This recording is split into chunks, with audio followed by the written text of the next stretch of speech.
When tech mogul Harrison Kane collapsed during a board meeting, 10 world-class surgeons declared him beyond saving.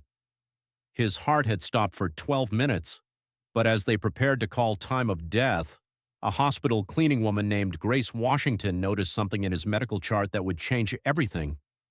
It was a Tuesday morning when Harrison Kane's world came crashing down. The 62-year-old billionaire was in the middle of orchestrating what would become the largest hostile takeover in tech history. His voice boomed across the mahogany conference table as he outlined his strategy to acquire his biggest competitor. The 12 board members hung on his every word, knowing that this deal would cement Kane Industries as the undisputed king of the tech world. But power, as Kane was about to learn, means nothing when your heart decides to stop beating. One moment he was gesturing emphatically toward the projection screen, his gray eyes blazing with the intensity that had built him a $12 billion empire. The next moment his face went pale, his hand clutched his chest, and he collapsed face first onto the polished table. The sound of his body hitting the wood echoed through the silent boardroom like a gunshot. Within minutes, paramedics were racing through the streets of Manhattan, sirens wailing as they rushed Kane to Mount Sinai Medical Center. His assistant, Patricia, was already on the phone, calling in favors that only billions of dollars could buy. By the time the ambulance screeched to a halt at the emergency entrance, the world's most renowned cardiac surgeons were boarding private jets from Los Angeles, London, and Geneva. Harrison Kane wasn't just any patient. He was the man who had revolutionized cloud computing, who owned news networks and social media platforms that shaped public opinion. His survival wasn't just a medical emergency, it was a global imperative. But while the medical elite descended upon Mount Sinai like generals preparing for war, there was one person in the hospital who knew Kane's story from a very different perspective. Her name was Grace Washington, and she had been cleaning the hospital's floors for 15 years. Grace had arrived at the hospital that evening for her night shift, just as she had every day for the past decade and a half. At 45, she moved with the quiet efficiency of someone who had learned to be invisible. Her dark hands were calloused from years of mopping floors and scrubbing bathrooms, but her eyes held an intelligence that few people bothered to notice. She was more than just a cleaner, though she'd never had the chance to prove it. 20 years ago, Grace had been a pre-med student at Howard University, her future bright with possibility. She had graduated summa cum laude with a biology degree and scored in the top 5% on the MCAT. Medical school was within her grasp until life intervened with the cruelest timing possible. Her husband Marcus had been killed in a car accident just as Grace was preparing to start her first year of medical school. Suddenly, she was a widow with 2 young children, drowning in funeral expenses and student loan debt. Medical school became an impossible dream, replaced by the harsh reality of 3 jobs to keep food on the table. But Grace never stopped learning. During her breaks, she would slip into the hospital's medical library, reading journals and textbooks that other people discarded. She knew more about medicine than most nursing students, but to everyone at Mount Sinai, she was just the cleaning lady who emptied trash cans and mopped floors. The irony wasn't lost on her that she was cleaning the hospital where Harrison Kane now fought for his life. Kane Industries had recently lobbied Congress against expanding healthcare benefits for service employees. Grace's own daughter, Melody, needed surgery for a heart defect, but their insurance, provided by a company Kane owned, had denied the claim 3 times. The surgery would cost $60,000, money that Grace would never have.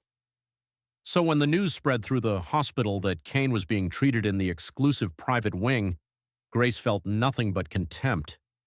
Here was a man who had built his fortune by exploiting people like her, and now he expected the best medical care money could buy. Dr. Richardson, the hospital's chief of cardiology, had assembled what he called his dream team. 10 of the world's most accomplished cardiac surgeons worked around the clock, trying everything in their considerable arsenal. They performed multiple surgeries, used experimental medications that cost more per dose than Grace made in a year, and brought in machines that looked like something from a science fiction movie. For 72 hours, they fought to save Kane's life. His heart had stopped for 12 full minutes during that board meeting, and the damage was extensive, The surgeries were technically perfect, the medications were cutting edge, and the monitoring was constant. Yet Kane's condition continued to deteriorate. Grace watched it all unfold from the shadows. She cleaned Kane's private suite twice a day, emptying trash cans filled with discarded medical reports and used equipment packaging. She listened to the hushed conversations between doctors, heard their growing frustration and desperation. They were running out of options, and everyone knew it. It was during her Thursday night shift that Grace first noticed something troubling. She was cleaning the hallway outside Kane's room when she overheard Dr. Richardson speaking to his team. Kane's liver function was declining rapidly, his kidneys were showing signs of stress, and his brain activity was minimal. The doctors were baffled. Their treatments should have been working, but instead Kane seemed to be getting worse. Grace paused in her mopping, her trained ear catching medical terminology that others might miss. She had heard similar conversations years ago during her pre-med studies, and something about the symptoms didn't make sense. But when she stepped closer to listen, Dr. Richardson noticed her immediately. "Excuse me," he said, his voice sharp with irritation. "This is a private conversation about a patient. You need to move along and do your job." Grace nodded quickly and pushed her cart down the hallway, but the interaction left her feeling small and dismissed. She was used to being invisible, but the doctor's tone carried an extra edge of contempt that stung more than usual. The next night, Grace couldn't shake the feeling that something was wrong with Kane's treatment. During her dinner break, she sat in the hospital's medical library and pulled up some research on her phone. What she discovered made her blood run cold. Based on the symptoms she had overheard, combined with her knowledge of pharmacology, Grace suspected that Kane might have a rare genetic condition that affected how his body processed certain medications. If she was right, the very drugs that were supposed to save his life were actually poisoning him. She spent the rest of her break researching the condition, cross-referencing symptoms with treatment protocols. By the time she returned to her cleaning duties, Grace was certain she had identified the problem, but she was also certain that no one would listen to her. Still, she had to try. The next morning, as Dr. Richardson was leaving Kane's room, Grace approached him hesitantly. "Doctor, I'm sorry to bother you, but I couldn't help but notice some of the symptoms you mentioned yesterday." Dr. Richardson stopped and turned, his expression already annoyed. "I'm sorry, what did you say?" "I think Mr. Kane might have a genetic enzyme deficiency that's affecting how he processes the cardiac medications. If I'm right, the treatment might be making him worse." The doctor's face flushed red with anger. "Are you seriously trying to diagnose my patient? You're a janitor. You empty trash cans. How dare you presume to understand medicine that took me 20 years to learn?" Other staff members in the hallway had stopped to watch the confrontation. Grace felt her cheeks burn with embarrassment, but she pressed on. "I know it sounds crazy, but I used to study medicine, and the symptoms you described match a condition called—" "I don't care what you used to do," Dr. Richardson interrupted. "Right now, you're a cleaning lady who's completely overstepping her boundaries. Security." Within minutes, 2 security guards had escorted Grace to the hospital administrator's office. She was suspended pending a review of her conduct and told that any further interference with patient care would result in her immediate termination. Grace sat in her car in the parking lot afterward, tears streaming down her face. She had tried to help, and instead she had been humiliated and threatened with losing the only steady job she had. But she couldn't stop thinking about Harrison Kane. Despite everything he represented, despite the way his policies had affected her family, she couldn't let an innocent person die when she might have the knowledge to save him. That weekend, Grace went to the public library and spent hours researching Kane's condition. She printed out medical journals, case studies, and treatment protocols. She built a comprehensive case for her theory, complete with references and statistical analysis. If she was going to risk everything, she needed to be absolutely certain. Monday evening brought devastating news. Kane had flatlined twice over the weekend and was now on full life support. Dr. Richardson and his team were preparing to recommend that the family consider withdrawing care. The billionaire who had seemed invincible was now clinging to life by the thinnest of threads. Grace arrived for her shift knowing this might be her last chance. She had photocopied all her research and organized it into a clear, professional presentation. Her hand shook as she pushed her cleaning cart through the hospital corridors, but her resolve was unshakable. At 11:30 that night, the inevitable happened. Kane's heart stopped again, and this time the monitors showed no response to the emergency interventions. Dr. Richardson worked for 20 minutes before finally stepping back from the bed. Time of death, 11:51 p.m., he said quietly. But Grace was standing in the doorway and she wasn't about to let Kane die without a fight. "Wait," she called out, stepping into the room. "Please, you have to listen to me." Dr. Richardson spun around, his face a mask of exhaustion and anger. "What are you doing here? You were suspended." "He's not dead yet," Grace said, pointing to the monitors. "There's still minimal brain activity. If you give me 5 minutes to explain what I found, you might be able to save him." "Security!" Dr. Richardson shouted, but Kane's wife, who had been keeping vigil by his bedside, held up her hand. "Let her speak," Eleanor Kane said quietly. "If my husband is dying anyway, what harm could it do to listen?" Grace pulled out her research and spread it across the bedside table. Her voice was steady as she explained her theory about Kane's genetic condition and how the cardiac medications were causing systematic organ failure. She showed them the case studies, the blood work patterns, and the alternative treatment protocols. Dr. Richardson looked skeptical, but as Grace continued her presentation, his expression began to change. The symptoms she described matched Kane's condition perfectly. The alternative medications she suggested were unconventional but medically sound. "This is impossible," Dr. Richardson muttered, reviewing Grace's research. "How could a cleaning lady know about this when 10 cardiac specialists missed it?" "Because I've been studying medicine for 20 years, Grace replied, "and because sometimes the people who've been knocked down have to work twice as hard to prove they belong." With Kane's wife's permission and nothing left to lose, Dr. Richardson decided to try Grace's approach. They immediately stopped the medications that Grace believed were poisoning Kane and started the alternative treatment protocol she had researched. Within 6 hours, Kane's liver function began to stabilize. His kidney markers improved, and for the first time in a week, his vital signs showed genuine improvement. By the next evening, he was breathing on his own.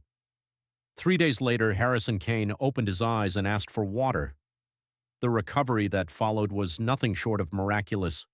Kane regained his strength steadily, his cognitive function was completely intact, and within 2 weeks he was well enough to be discharged from the hospital. Dr. Richardson, to his credit, made sure that everyone knew who had actually saved Kane's life. But the real transformation came when Kane learned the truth about Grace Washington. He discovered that she was the pre-med student whose dreams had been derailed by tragedy. He learned about her daughter's heart condition and how his own company's insurance policies had denied the necessary surgery. He found out about her 3 jobs, her quiet dedication to learning, and her 15 years of invisible service at the hospital where his life had been saved. Most importantly, he realized that the woman who had saved him was the same person his business practices had been designed to exploit. The revelation haunted Kane during his recovery. He had built an empire by treating people like Grace as disposable, paying minimum wages while demanding maximum productivity. He had lobbied against healthcare benefits for service workers while spending millions on his own medical care. The hypocrisy was staggering, and it kept him awake at night. 3 weeks after his discharge, Kane called Grace and asked if he could meet with her. They sat in a small coffee shop near the hospital, an unlikely pair that drew curious stares from other patrons. Kane looked healthier than he had in years, while Grace still wore the uniform of her cleaning job. "I owe you my life," Kane began simply. "But more than that, I owe you an apology for the system that put us in this situation." Grace studied his face, looking for signs of the arrogance and entitlement she expected. Instead, she saw genuine humility and something that looked like shame. "I don't need an apology, Mr. Kane. I'm just glad you're alive. But I do need to apologize," Kane insisted. "And more than that, I need to make things right." What happened next would have seemed impossible just a month earlier. Kane established a $50 million medical scholarship fund in Grace's name, designed to help service workers and single parents pursue medical careers. He personally paid for Melody's heart surgery, ensuring she received the best care available. He offered Grace a full scholarship to medical school, along with living expenses and childcare support. But perhaps most importantly, Kane completely overhauled his company's healthcare policies. Every employee, from executives to janitors, now received comprehensive medical coverage. He raised the minimum wage at all his companies to $25 an hour and established education assistance programs for workers who wanted to advance their careers. The changes weren't just corporate policy, they were personal mission. Kane had seen firsthand how his previous worldview had nearly cost him everything, and he was determined to do better. 5 years later, Dr. Grace Washington walked across the stage at her medical school graduation. She had completed her degree with the same academic excellence that had marked her undergraduate years, and she had already been offered a position as Director of Patient Advocacy at Mount Sinai Medical Center. Harrison Kane sat in the front row of the graduation ceremony, applauding louder than anyone else as Grace received her diploma. His recovery had been complete, his health was excellent, and his relationship with Grace had evolved from patient and caregiver to mentor and protege. In her graduation speech, Grace spoke about the importance of listening to voices that are often overlooked, of recognizing that wisdom and intelligence can come from the most unexpected places. She talked about second chances and the power of education to transform lives. Sometimes, she said, looking directly at Kane, the people who seem the most different from us are the ones who can teach us the most about ourselves. After the ceremony, as Kane watched Grace celebrate with her children and her new colleagues, he reflected on how much his life had changed. He was still wealthy, still powerful, but now he used that power differently. His companies were more profitable than ever, but they were also more humane. The near-death experience had taught him that success without compassion is ultimately meaningless. Grace had saved his life not just with her medical knowledge, but with her example of resilience, determination, and grace under pressure. As the sun set over the graduation ceremony, Kane realized that the night he almost died had actually been the night he truly began to live. Grace Washington had given him more than medical treatment. She had given him a chance to become the man he should have been all along.